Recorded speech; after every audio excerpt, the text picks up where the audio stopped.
What up, Pittsburgh Steelers fans? Matty P, Marky D here. We've just been doing our little pre-production and we've got lots of good things to talk about. But the Steelers victory 17-10 over the Baltimore Ravens. We talked about this on TDU the other day about what would take to make you feel confident about the Steelers. I think this is the least convincing way to beat the Ravens by 7 points. But anyway, the Steelers have the win. They're 3-2 across the AFC North. And Mark, what's the points differential? What did you say it was? The points differential is minus 31. The Steelers are winning 3-2. Divisional wins 2-0, 2-1 at home with 1 win streak. That's crazy. That's not right. We're the only team with a minus points differential for leading their division. That's facts. It's kind of a bit like when Washington made the playoffs at 7-9, back when it was a 16-game season. It kind of feels a little bit like that. It's pretty wild. Like there's so much to unpack. There's so much to unpack. I don't know, Mark. Where do you want to start? To unpack? Well, I know we're talking in the green room before, and it felt like we were using our good stuff like Matt Canada did in the off season, right? In the preseason, used all his good plays, used all his the 27 points, and this overall hype was so crazy. I just want to kind of go through the games we've seen so far. 49ers smashed us. We beat the Browns similar way to beat them. Now, let's be fair. Park that there, but 49ers are arguably the best team in the NFL right now. Yeah, and I thought they were nothing. So what do I know? I'm just a bloke in my room talking nothing. So they smashed us completely. Brock Purdy's is a dime out there. Great team. Killed us. Browns, we beat them, took care of them. They're on the bye. They're 2-2. They're a plus record as well with the points. The Raiders, we went to their house, took care of business. Texans was it wasn't a trap game, but I was like, hey, man, what's up? Goodbye, see you later. Took away your lunch. This one, I thought we're going to lose 27-17. And the natural reaction is if they catch 8 of those footballs, they're winning 54-3. They're winning. There's how many TDs did you see where Bateman had it and Shannon Sullivan was 3 steps away or the back of the end zone? Well, let's start there. What about Kazi? Mate, Kazi's not the answer. I thought it was scheme, but I'm sorry. There was the play that Lamar Jackson ran straight up the middle for 30, roughly. He angled back in the middle for 30 yards. Kazi should have tracked that with Minka at the line.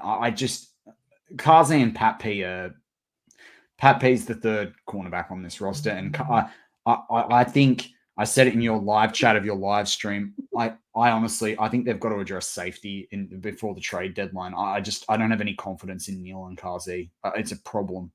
The only reason I'm not going super harsh on Pat P is because he tweeted me, and I'm trying to get him on the show. So, but no, he played pretty bad today as well. Secondary it might be one of the worst in the league. Levi Wallace is getting burnt. He's burnt toast out there. The drops they had or the plays that were inconsistent, and the defense should be cheering that because they had so many drops.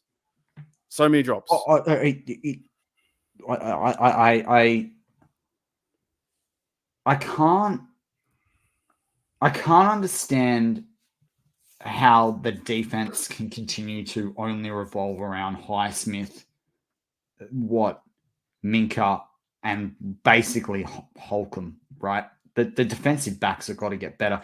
And I think that's the one bright spot out of this with the comeback kids that I talked about on the takeaway show is Joey Porter. I mean, I think he looks the goods. I think he's ready. He was good. He saved the day. Really saved the day. Lamar Jackson threw a game-losing interception where Gunnar Olszewski runs into Connor Hayward. They bump heads together. They lose a football. And next minute, I thought the game was over. To be very honest, I thought it was done like dinner. Yeah. Turn it off. Goodbye. 17-5 or what? 17-8 or something. I don't know what it was. It was 10-8. It was 10-8. At one stage, it was 10-5. That's nuts. That's such a weird score. And yeah, JPJ played, I think Odell Beckham Jr. really good then. He had a bit of a push off slightly and came back to ball and confidence booster again, got the pick. And then next week we go down the field and get the pass to Pickens, which is a 41-yard pass, no safety help. He burnt Humphreys. See you later.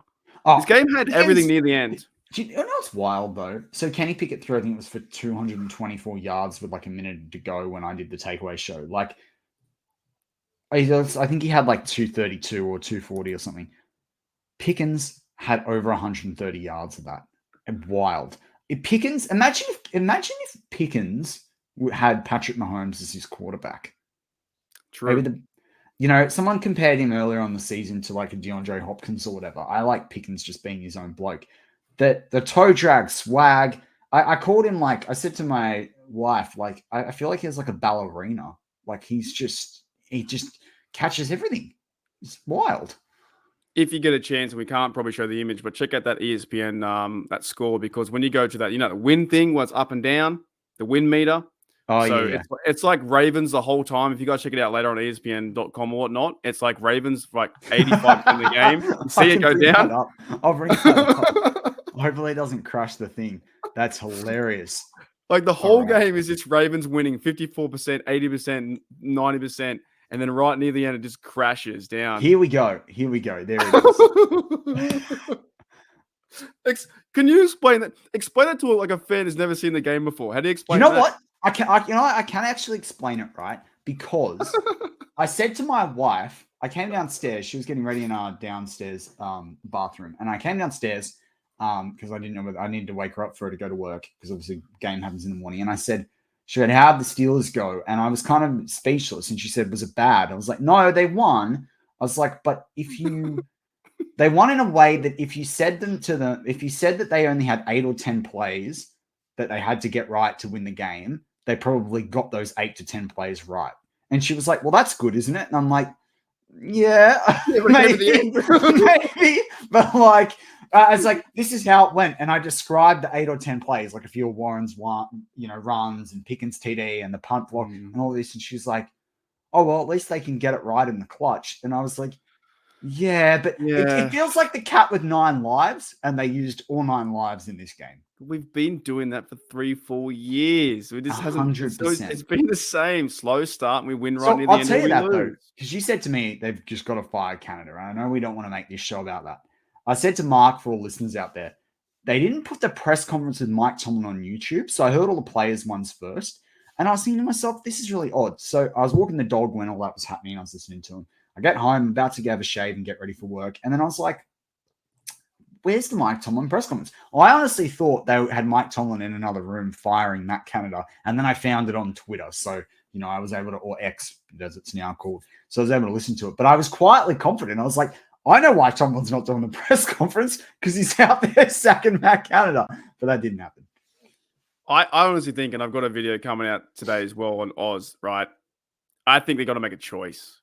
Like, you either go with him or you can him in the next few days. You don't think they could do the whole Glenn Thomas thing? He's a lame duck till the end of the year. Like, you don't think they could do that? I think if you cut Canada, you make Glenn Thomas the OC, and you need an scapegoat. But you got to go with it. Can Glenn Thomas be the OC without them sacking Canada, but Canada gets all the blame for when Glenn Thomas gets it wrong? Possibly. I just think as well, I can't keep... And to give Kenny cover? Yeah, but I just can't do a whole season of talking about firing Canada. No, I can't either. And as I said to you off air, and you were of the same mind anyway, and I thought about it after our TDU show, I think they've got to sack him to lift a weight off the shoulders of the team. And also then, there's no excuses then. It's up to the players. You made that change. And even if they love Canada, they'll feel responsible for it. But they did a cut to Matt Canada in the box, and I thought to myself, I kind of feel sorry for him. And then part of me was like, no, I freaking don't. He's old enough to know that this is not good. Yeah, it's his job. Yeah. There should be no personal feelings in this job, because you're all in the spotlight with anything. So, did you see the thing as well? The he didn't celebrate the Pickens TD. What are your thoughts on that? Anything behind it? Did you see that yet? I hadn't, but I'm not surprised. So basically, all the guys on the right hand side, all the assistants, all those dudes, and I think you and I talked about it too. I want to see him on the field, but that's another thing. So anyway, Pickens gets a TD. And at the same time he gets a TD, Matt Canada is doing this and doesn't celebrate. All the block celebrates the win. Now, is that cool, calm, collected, or is that it wasn't his play? It wasn't his play. You beat me to it. I was going to say I don't think it was his play. So, but I reckon. But I also I don't have a problem with Kenny calling certain plays like Ben did in the dirt, because he and Pickens have a freaking chemistry. Anyone that sits out there and doesn't think Pickett's the guy, he might not be what Big Ben was in his first couple of years. He may not ever win a Super Bowl with the Steelers. but he's a decent quarterback in this league. He's a lot better than a Zach Wilson. He's a lot better than he's going to win you more games than Josh Dobbs will over a season. Like he is a good quarterback. And I mean, I know Pickens is a lights out wide receiver, but if Kenny was a bad quarterback, he wouldn't have hit Pickens the way he hits him on. Do you know there's one narrative that we escaped, which was if we lost because Kenny Pickett was injured, they would have blamed Tomlin. That was the narrative I was waiting for. If we lost because he was injured, got run around. Another one too is we didn't see Trubisky. Do you think Trubisky wins this game? I know it's hard to say, but do you think Trubisky would never have won this game? He'd be crucified by that defense. So Kenny Pickett goes in there. He's a leader. I know people are still saying he can't do this, can't do whatever, but it's like there's circumstance, and also he did look bad in certain areas. What's the narrative now? He's got more wins than losses. He's got more TDs than interceptions. Like what narrative do people have now? I guess there's still this uncertainty because the offense can't score points, basically, right? And Kenny did throw a few footballs that weren't on point, and he ran around crazy. But played less than 20 games. Exactly right. And also, I was telling the dudes on Oz, right? It's a football game. The other guys are playing too. We forget about that. When we go for the stats, we forget about... I love when you say that. You've said that a lot more the last You forget about the Ravens players are coming off the line to smash the dude. One of the best defense in the league. They were top 3 in most areas. Now, admittedly, their numbers are, as I said in the rookie review, their numbers are inflated and the start of the week, but their numbers are inflated because of the win they had against the Browns. But they had a top 5 defense overall in the league. And also, he took a hit from Arthur Millette, smacked him too. Arthur Millette belted him. So look, we forget that, and that's why it's kind of funny too, because the Ravens lost to Matt Canada, and we all know, like, if Ravens fans go, "Oh, you're only one because of this," I'm like, well, you lost to Matt Canada. We know we suck. We know we're 32nd. You lost to a team that's 32nd in offense. Like, that's bad. That's why it's funny. I think it's really funny. I can't believe that they threw for over 230 yards, though. Oh, that was wild. Yeah, well, Kenny was 18-32, 224, 7, 1 TD, 0 interceptions, and that's a football game right there. Take away all the stuff we talk about, the narrative and stuff like that. That's a football game, and Kenny, Lamar Jackson was 22-38, 1 interception. That's a football game. They came to win near the end. It just couldn't get so. It was a better game, I think, than the Texans game, and maybe even. But I don't understand. Do people want Kenny to throw the football 25 times for 380 yards and the Steelers lose? I don't know. That's the other thing I'm not understanding. Like, a win's a win. I don't know what people want overall in general for Steelers. It's the hardest. It's the hardest division in the league. 9 out of 10 years, and I don't understand. I don't get it. Well, it's a cold division. It's a run-heavy division. It's a defense-heavy division. Like, I don't know what you want. I don't get it. There's a few things, right? We've now beaten the Ravens 6 out of 7 times, and 1 loss was the Trubisky one, and also Odell Beckham. And that was the 6 out of 7 as well. Was when we had it. There was a less than 5-point differential. This is the first time that's gone above the 5-point differential as well. Well, and as well, Odell Beckham Jr. has never beaten the Steelers, so it's bad luck, Sean. Yeah. So, and the Ravens should have won this game. I picked them for the first time against them this year. I was like, I don't think the Steelers can win this game because they can't score points. And they came. Chris Boswell, by the way. Shout out to Boswell. Boswell, mate, Wizard of Boss. Hey? I don't know what he got, but he got 3 of them. And he did pretty well. What did he get? How many? 43 longest. 3 for 3, 9 points. Shout out to Brad Wing, too. 1 point, he was going to have to do a 54-yarder. So. I know, dude. Like, it was a lot going on. So, I think there's things that they can correct, but I think there's some good positives too. Yeah. Like, Warren looks amazing, Haywood looks good. Yeah, let's talk about Warren and Najee. So something I spotted in this game, which I've kind of thought for a while, and I probably should have checked it when I first thought it on the All 22, but I didn't. That's on me. But it was apparent in this game. People say Jalen Warren's got the hot hand, or put Jalen Warren in for Najee. There's a key difference between the two that is not actually related. Well, it's related to the two, but it's got nothing to do with their play style. Well, actually, it does have. I don't know how I should put this. It has something to do with their play style, but it's actually something that other people do, and that's the offensive line. If you watch the offensive line with Najee, they stand there trying to hold the defensive line and anyone like coming to get him, so that he's got time to find a hole for them to sort of wrestle their way through and create a hole, because Najee doesn't have that burst. When Warren gets the ball, they're immediately focused on getting to the second level. It's a whole different mentality. If you go back and look at it, like look at these plays when Warren does well, the offensive line's just gunning hell down the field, and they get into the second level, and they don't do that with Najee. And the difference is that Jaylen Warren gets the ball and he goes forward like a cannonball. It might be straight, it might be to one side, it might be the other side. But they know he's got the burst that as soon as the smallest hole gets through, he's going to go real low and he's going to smash through. But Najee at like 6'2" and a bit, 6'3", and 242 kilos, he needs a gap to open up, and he's not fast enough to get to the outside. So the problem is that the line is not good enough they're not big enough, strong enough, or aggressive enough against the top defensive teams to be able to stand there and fight for a hole to open up while Najee figures it out and goes interior, and they're not good enough overall as a line for him to do that. So when Warren gets on the field, it's completely different methodology in how they're going forward, and that's why it works. And so, in fact, it's not that Najee's a bad running back. We don't have the line that works with Najee. And it's kind of odd too, because this is the sort of line that probably would have worked okay with Lav Bell, but it particularly works with the smaller cannonball style runner. And it kind of makes me wonder, like, I don't want to trade Najee or anything like it, because I think he's really good in the short passing game if you use him properly. Mm-hmm. But I know you and I talked off air about whether they'd sign him up. We talked about this the other day, whether they'd sign him beyond, even pick up his 5th-year option. And I'm not sure whether they should. But like, I don't think they have an offense designed to leverage Najee. I think they want in their heads, and even Tomlin's head, we want the big bruiser running back. That's not the way the offense was designed. That's not the way the line's designed.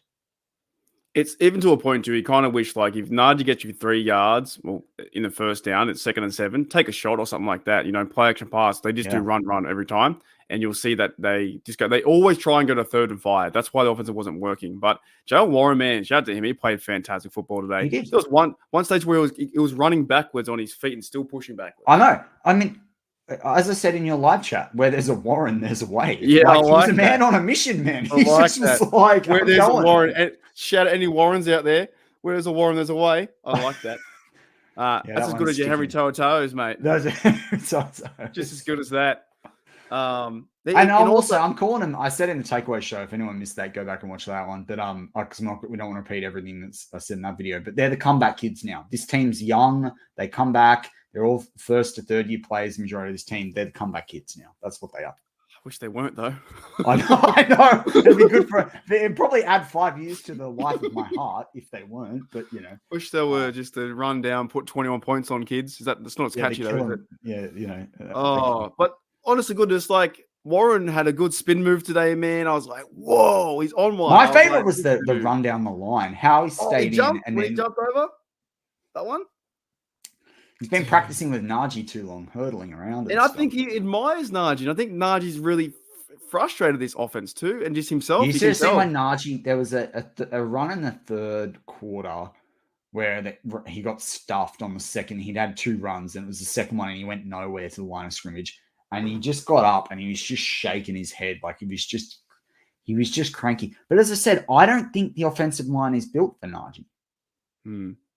Which is crazy to me, because they've talked about wanting to be a run team, but they've built this offensive line for efficient passing. That's why they focused on the interior. If they wanted to run Najee properly, they would be focusing. They've got the tackle in Broderick Jones, but they would be like, I mean, they went out and got Siamalu, who was the best available at that price that they wanted to spend. But like the offensive line mentality doesn't exist for a player like Najee to be successful. It just. But I thought they ran the ball that way pretty well. Washington and Broderick Jones on that side too, and also Broderick Jones. I said this in the takeaway show. That's his job now. I can't see how you could demote him after today. Yeah, I think that is. I think he's correct. The left tackle now. He's the left tackle. You play him for the rest of the year, right? Yeah, Dan Moore's back up. It's right tackle, Okorafor, and Dan Moore can battle it out. Are you saying right tackle for Chooks? Yeah, Dan Moore and Chooks can battle it out. Yeah. So I agree with you on all these things. If the Steelers can run the rock and have like actual first downs, and imagine if Najee and Warren are playing the same way, like moving the ball down the field. It's not unstoppable, but it's a pretty good offense, right? When it works. Can I also share a theory that I thought about with the Mike Tomlin press conference? About the Canada one? No, I've got another theory. Ooh, another They one. signed Pat P, right, before the draft. They clearly wanted Joey Porter, right? So imagine if they hadn't traded up, Broderick Jones would have been picked by the Jets. Everyone knew that, right? Mm-hmm. Then they probably would have picked Porter at 17, right? They obviously wanted him. They probably, I argue that they might have even traded up to get him if they absolutely had to. I don't think they thought Broderick Jones, who was the top tackle in the draft. I mean, I think he's better than Paris Johnson, but he was either the equal top tackle, third top tackle overall, or the second tackle, right? And Paris Johnson, some people thought he was going to be a top 5 pick, depending on the way the draft process went.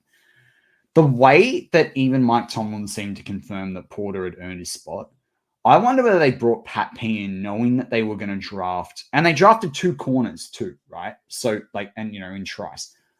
I reckon they brought him in to mentor a cornerback, even if they got a top one, whether it was Brian Branch or Porter Jr. or any of the top guys, and make them really earn their stripes and teach them some things because he is the veteran in the locker room and a better veteran than Levi Wallace. Because the way that Tomlin seemed to say that Porter had earned it and the way that he was really calm about Pat P's performance, I reckon this is just, and people in the comments go, Tomlin's not that smart, right? People are like, Tomlin's not that crafty or smart. But he knew that Porter would be ready, but he's made Porter double earn his stripes, not just performance, but have to beat out a veteran like that and learn from the savvy veteran, which puts his acceleration and potential scale, like he's achieving his potential faster and his ceiling gets higher because he's had that influence from the veteran from the get-go. Now, it didn't matter whether it was just Porter. It might have been another top corner that they drafted. But I think the Steelers got I think Mike Tomlin got his perfect wish, which was the mentality of Joey Porter, the size of Joey Porter, the athleticism of Joey Porter. And now he's got Pat P downloading all that veteran experience and league maturity onto Porter Jr. So it's just fast-tracked the ability for Porter to acclimate to the league. So what you're really saying is, if I'm an employee in your restaurant and I'm a staff member and you're the manager and I've been working there 4 weeks, there's an employee discount for 50%. However, it's always been there, but I don't get access to that till 4th week. Correct. See how easy it is, guys? That's how easy these analogies are. So I know what you mean. Exactly. Pat P's there, veteran guy. He doesn't have to be number one. He needs to be the illusion of the guy to beat him or be better than him. Correct. And why would you give JPJ the straight? Oh, here you go, JPJ. Run in, mate. Your dad's won Super Bowls. Here you go. Number one. Especially for a bloke that's got a chip on his shoulder already because he wasn't drafted in the first round. And then you get him in limited results and you try and win games like they have been 3-2, which they are doing. Pat P hasn't been the best, nor has Levi Wallace. Next minute you have JPJ after the bye getting more reps and he's fantastic. And therefore he's earned the right to have it. But he always had it from the very beginning. Correct. End the show. Done. Done, mate. I saw your brain moving. I was like, that's exactly right. It's probably true. But it was just the calmness that Tomlin talked about it. And it also made sense because I remember I said it the other day with Siamalu on TDU and I was like, and the interior offensive line, I was like, why did they waste money doing and signing Highsmith and all this sort of stuff when they could have just got a top corner if they were going to be defensive led? This is why. Because they always wanted to get younger and cheaper at their position. And they spent money on someone who they knew they could rely upon to teach the cornerback something new. And I rate Levi Wallace. I don't think he's played that great, but he's already got a few interceptions. And he's a great number 2. If he could be our number 3, like if they could go and draft another top corner next year, that'd be absolutely killer. And if Pat P is the 3rd or 4th cornerback and our lead sub-package cornerback, that'd be fantastic. But I think there was a strategy here with Joey Porter Jr. or whoever the corner was that they drafted in the first 2 rounds. It's clear as day. It makes sense because there's also a lot of pressure from the media too, and all the questions about you being number 1 and stuff like that. You kind of sneaking in through the back door. You know what I mean? Yeah. I'm not going to do another analogy. I think my working one's pretty good, but I reckon that's probably the case because it doesn't look the best, but they're 3-2 and they have a bye, and then if you get him ready for the next. Take away a good receiver, and the way he played that coverage on OBJ was fantastic. It was just so refreshing to see, and he caught the football. You know what I mean? So that makes a lot of sense, man. And now, you're right, we have Broderick Jones now there that Dan Moores probably could either go to right tackle, and if that works if Chooks gets booted out and he's better offensive lineman, if it works, it works. I think Dan Moore will beat Chooks out at the position.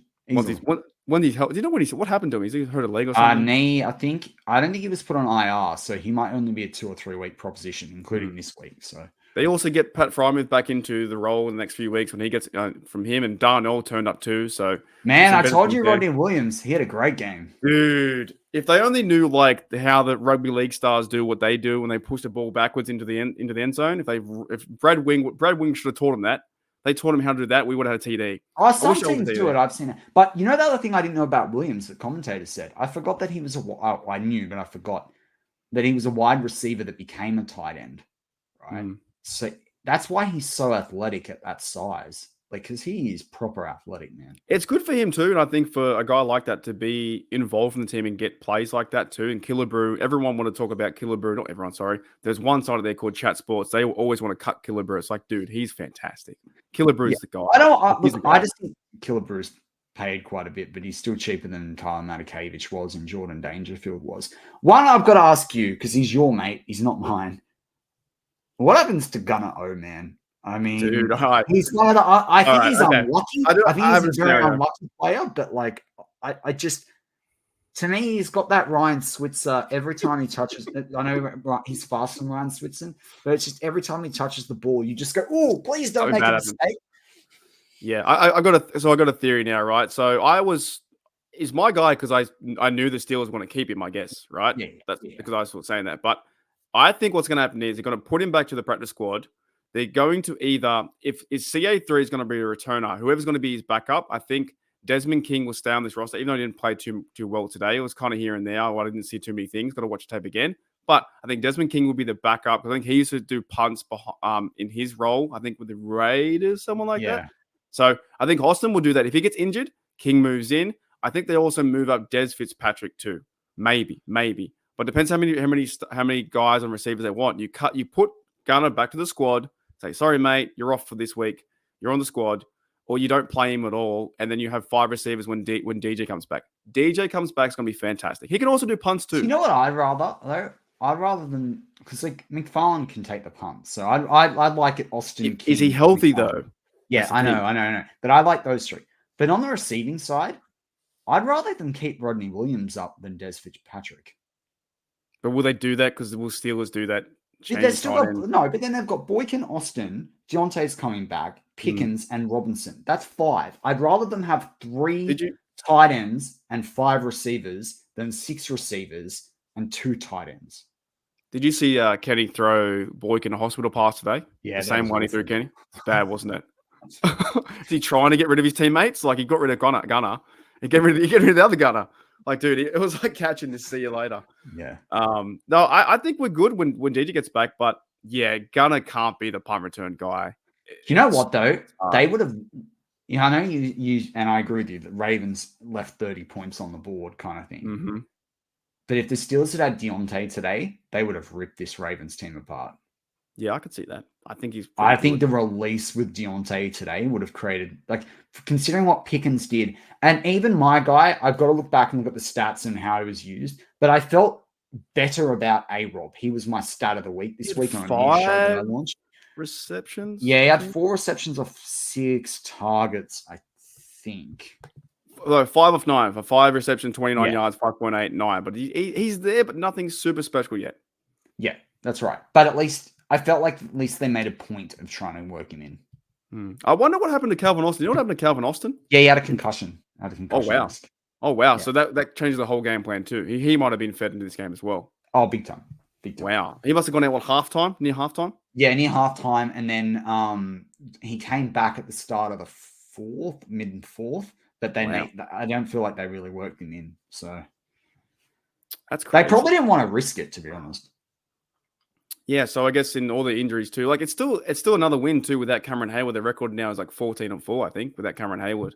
And yeah, when DJ gets back and after, also we talked. And credit to Benton. Benton had a good game. Yeah. There was a play when Lamar went on a run and the edge should have got him, and Benton moved from the defensive line and ran up, and he was like, a couple of yards away from freaking Lamar Jackson. I was like, this is incredible, Benton. And then I think it was Neal that came in and collected him. That was that play that Neal came in there, I think it was. Yeah. But I was just like, the second effort from Benton, he must just sit there watching Cam Hayward tape all the time because it was so Cam Hayward-esque of like that second effort running to the play, like, and not just stopping and doing your job. I thought it was incredible. What about the play too from Ogunjobi? Even though it was like they were going The to knockout. Yeah, it was a first Yeah, down. so that was like, funny because I was about to comment in your live stream and say, damn. the Steelers can't tackle for shit, right? And I still thought that in the first half. Yeah. But then when he knocked that out, I was like, okay, well, like I can't fully discredit it. Yeah, that was funny. They looked like they came out in the second half and suddenly knew how to tackle again. It was really weird. And again, I said to my wife, Jess, that I was like the 8 or 10 plays. She said, well, did it all happen in the second half? And I said, pretty much. And she was like, well, they must have just schemed right at halftime. I was like, I was not expecting that to come out of her mouth. I was like, all right, well, fair enough. He grabs out the ball and starts going like this, doing all the things together. Someone's like, this is the guy with the ball. This is tackle. Smack that guy. They got there was one good tackle. I thought they were going to throw a flag. I think the refs did okay job today. It was like 3 penalties. I think Cornell Alexander or Cole Holcomb smashed the dude over the middle near the prevent defense, and I was like, oh, don't throw it. Don't throw it. Like, absolutely smashed him. So, but that's a much more better win, I think it was, versus the Raiders, I think, or maybe the Browns. The Browns felt funny because the offense didn't move at all. Well, the Browns, I don't think, the thing I liked about this was that all 3 phases earned the win today. The Raven, the like Browns games, the defense won that game, with the two scores, right? So the Raiders, I actually thought the offense won the game, but the defense held them back. But also the defense, like the Steelers should have won that game, the Raiders game. Like, I think they left a few points on the board, but they could have won that game like 28-6 or something like that. Just from like the defense did not, the Minka thing. Like, but the defense didn't play well to close that game out.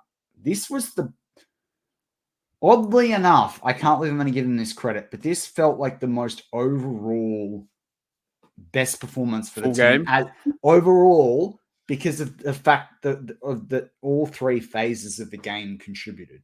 It just took the offense 58 minutes. No, like there's 50 minutes to do something. 50 minutes. Yeah. Like, I can't believe it was 10-5. Like, that was nuts. Like, I was like, what am I watching? What is this? And you know what?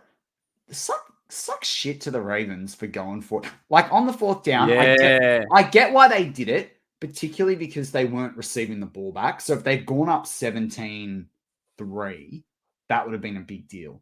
But like, you're playing the Steelers. Like, you've lost so many close ones, even when you went for 2 a couple of years back, or you went for it on 4th down near the line, whatever that was, when they didn't get there. Oh, yeah, I remember that one too. That was great.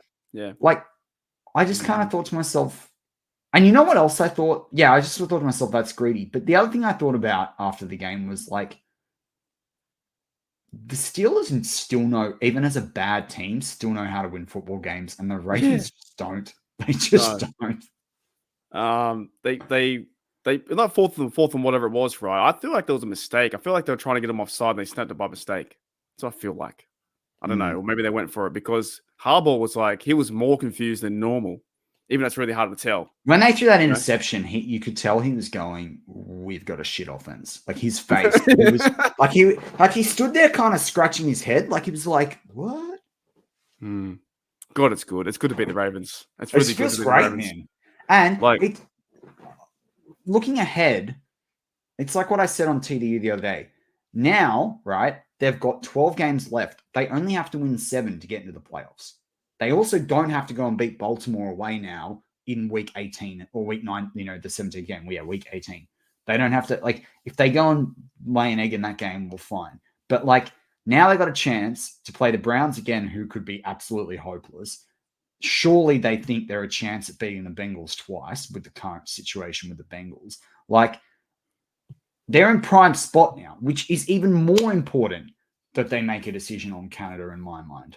Yes. I think the next few days is big. Because if they'd lost and it's 2-3, you kind of go, well, do we write it out in case it gets better? I mean, it's not going to get better, but just that school of thought. But now you're 3-2. You've gotten through all these injuries, or you're getting through these injuries. Can you waste this season now? Like, nah. That's why we need a firm message from Tomlin that we all know. Oh yeah, it's going to happen or it's not going to happen. And then once we know, surely Art knows this isn't working.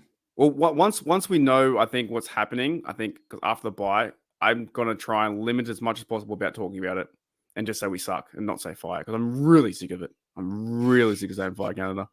So over it, man. I really am just. I'm just whatever.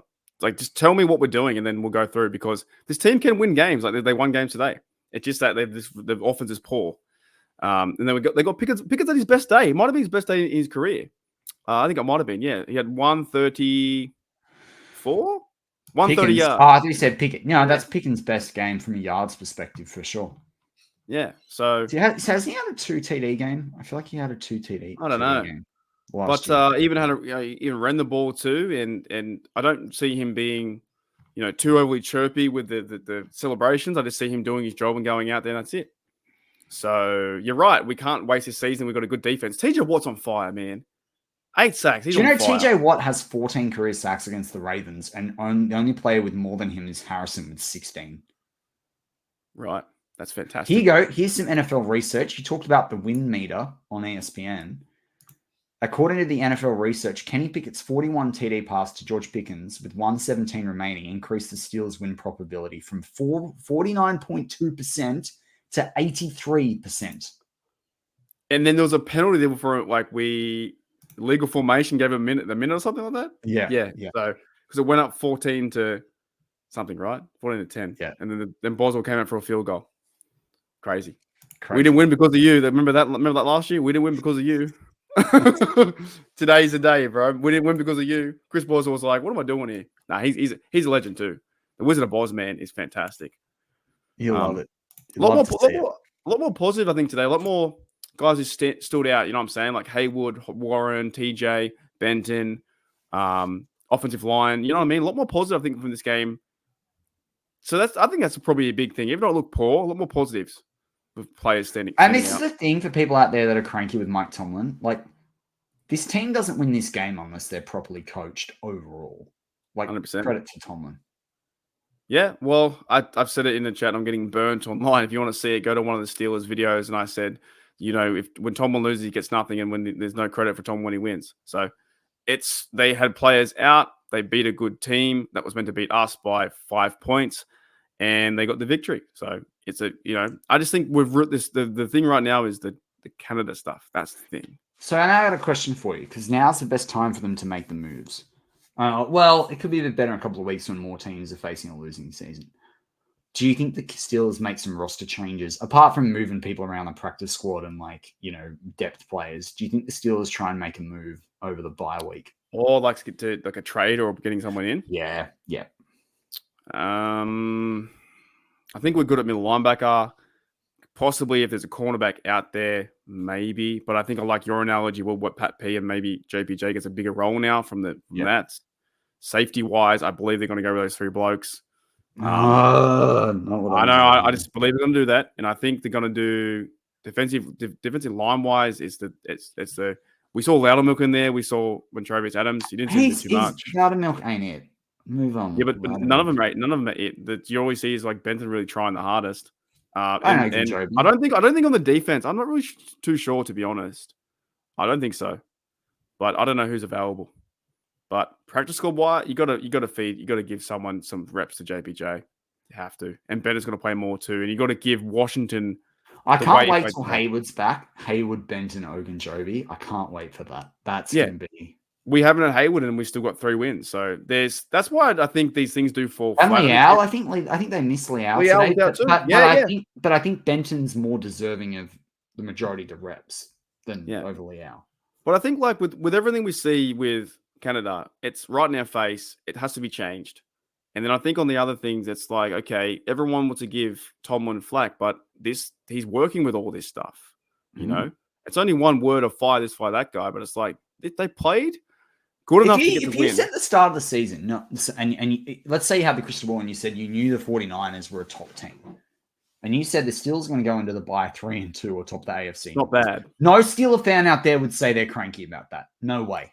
We had the overall hype I know a lot of people in the chat too will agree with this. Overall hype, I think, was way too much for everyone, and we would have the expectation too high. Especially because we're coming for such a low base.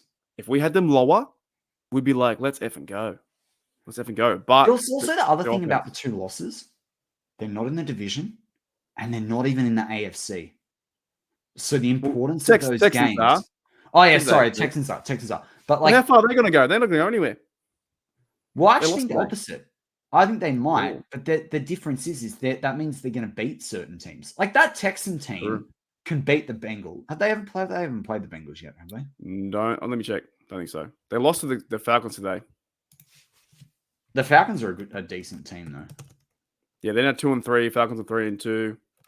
Stroud had 240. Stroud's playing well. 240 yards. So they play the Bengals on the 13th of November. Ooh. They play.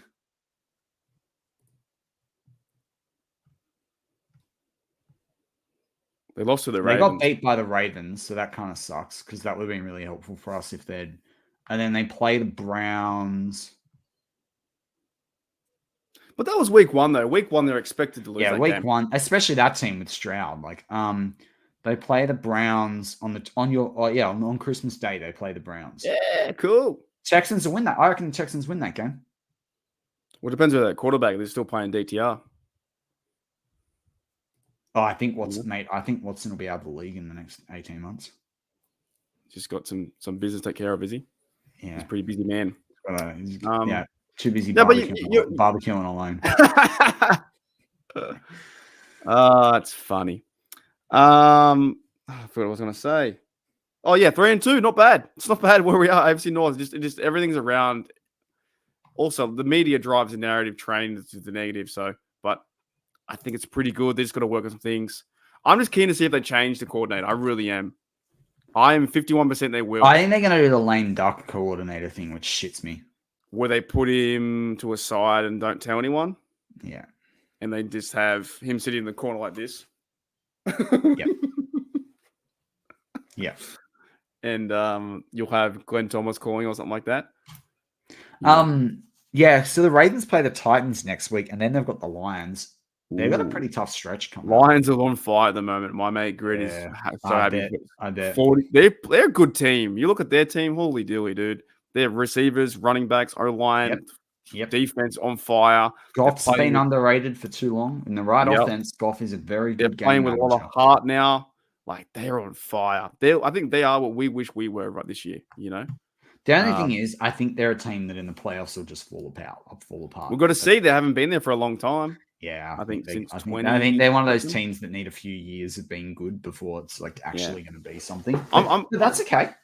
I'm intrigued to see how these Bengals go now too, because they're coming back with the Arizona Cardinal win, and I don't know who they verse next week, but I'm intrigued to see what they do too. I wonder how Burrow went in that one. Let me look at the box score for that. Well, I know that Jamar Chase was 3. He killed in someone's fantasy, 100-something yards and 3 TDs, I think. I'm pretty sure. So, but this is why how are we in AFC? We're in first in AFC North. When if the Ravens win today, they're 4-1. Like, that is insane. If they win today, yeah, 134-20. beat the Cardinals, and Cardinals at home. It's crazy. Yeah, it's gonna be. Who do they have next week? I'm just interested to see how the North's shaping up. Like, what are the Steelers coming back to after the bye? You know, they had Jamar Chase had 192 and 3 TDs. That's insane. But Joe Mixon didn't even get 100 yards rushing, which I find interesting. Oh, they got Seahawks and 49ers, 2 tough games. Then the Bills. Yeah. Oh boy, that's not a fun one. Boy. Yeah. Wow. They're probably at best they're 3-5, but I reckon they could be 2-6. We don't play them for a long time too, not to November. That's what I said at the start of the season. They could win away to them purely because I think that team would be done. Yeah.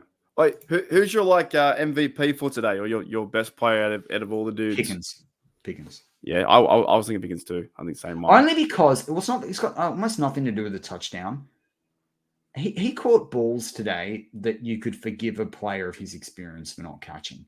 What was he? Was he 6 from 9 or something? 6 from 10? Something like that. But he had But like, came back to the ball every time. but just a difference maker, man. And TJ is a close second. They would have won that game without TJ. I think TJ is actually unreal to watch. I saw someone put it up in a comment, like on Steelers the press conference. He should be the MVP of the league. Yeah, he's up there. If he goes and gets 25 sacks this year, let's say he gets 25, he should be the MVP because this team wouldn't have won any games. Like, you look at most valuable player, not best player. Yeah, they never do it like that, though. He's the most valuable player. Yeah, but they never ever do it on that case, you know? They never do it on like what 25 sacks. So if you beat the sack record by like, what is it, 2.5 or 2? Yeah, he'd be up there.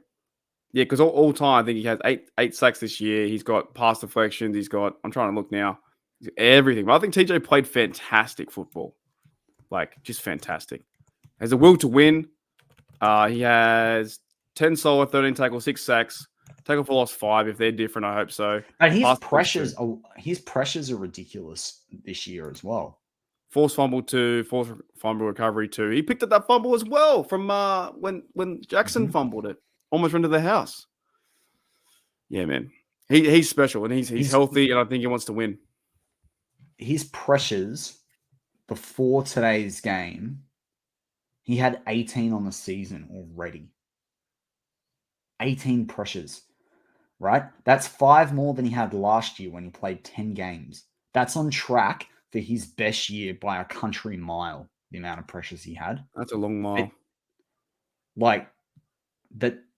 Same with not quarterback knockdowns. He should get a career high in that this year. Like, he's killing it. And he's only been brought on the blitz 15 times. To give you an idea, when he had the 22.5 sack season, he was brought on the blitz 45 times, right? In 15 games. So 3 times a game. Right now, I mean, as I don't have today's stats, but up through 4 games, he's only been brought on 15 times. Like that he is an alien, man.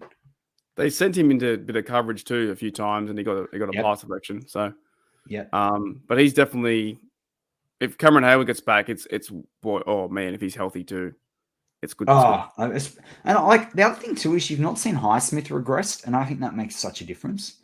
They're both. But he did get the finger injury, so I don't know whether he's going to be good to go for the Rams. Yeah, we've got 2 weeks, man. It's going to be a long 2 weeks, but it does feel good to be 3-2. It's positive, at least. You know, it's a lot to work on. I think today's wins is great, man. You know what? A small victories, and if we lose the whole season today, just beating the Ravens, man, is a good win. Really is a good win. They've lost 6 out of 7 now. Trubisky stuffed it for us, but we've beaten them 6 times out of 7 times. Lamar's this, Lamar's that. It's like, dude, I mean, it sucks against us. What do you think they're going to go in the division now?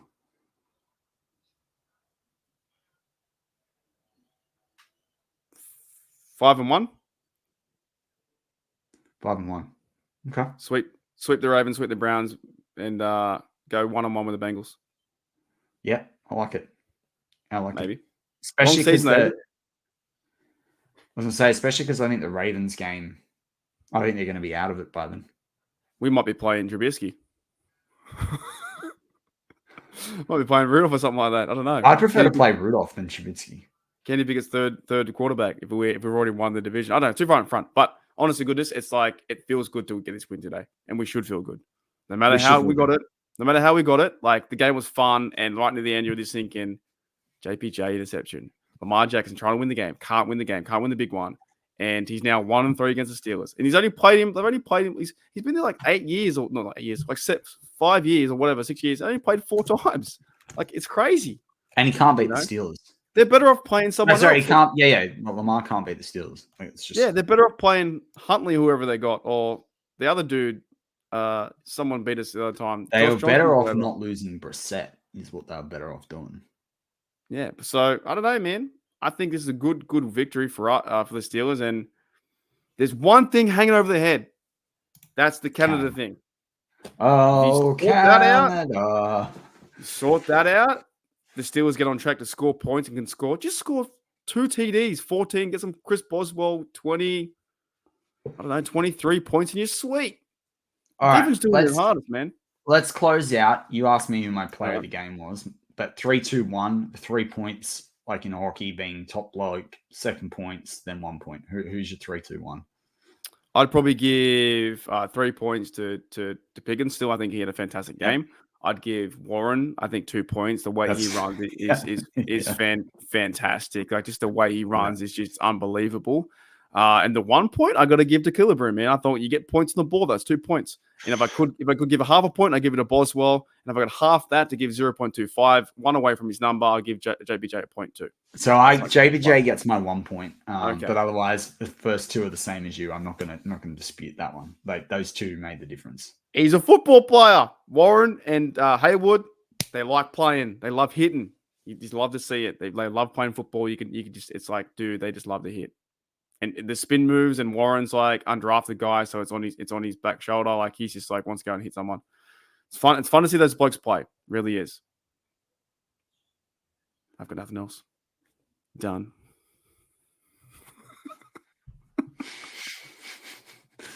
Right before my internet like absolutely crashes out. Just perfect. Perfect. Cool. Are you back? I can hear you. Can you hear me? Can you hear me? Oh, did you cut away? Well, Steelers fans. Yeah, very briefly. Oh. But with that, Steelers fans, we hope you like the show. Hit that like button if you did. Hit the sub button if you haven't subbed to us yet. And leave your thoughts in the comments. Hope you enjoyed the show. As always, Marky D. Go Steelers. Here we go. Let's go.